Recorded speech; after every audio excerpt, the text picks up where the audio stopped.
મધ્ય ગુજરાતની સૌથી મોટી હોસ્પિટલના પ્રસૂતિ વોર્ડનું પાણી પીવાલાયક જ નથી. આ વાતને હોસ્પિટલના સત્તાધીશો પણ ખુદ સ્વીકારે છે અને એટલે જ આખા વોર્ડના તમામ પેશન્ટો અને હોસ્પિટલ સ્ટાફ માટે રોજ પાણીના 150 જગ મંગાવવા પડે છે. હવે માંગણી એવી છે કે હોસ્પિટલના બીજા વોર્ડમાં આવતું પાણી ખરેખર પીવાલાયક છે કે કેમ તેની તપાસ થવી જોઈએ.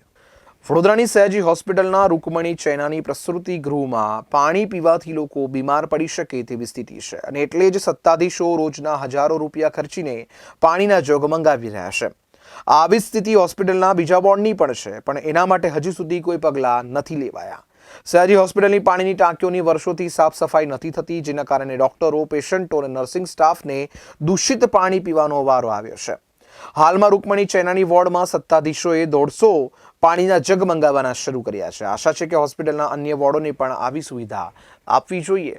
ત્યાં રૂકમણી ચૈનાનીનું જે અત્યારે ટાંકીનું જે પાણી હતું એના સેમ્પલમાં પીવા જેવું પાણી નથી જણાતા અમે કામચલાઉ ધોરણે ઇમરજન્સીમાં પીવાના ચોખ્ખા અને સારું પીવાના પાણીની વ્યવસ્થા કરી છે નીચે. એક જેટલા જોઈએ એટલા આપણે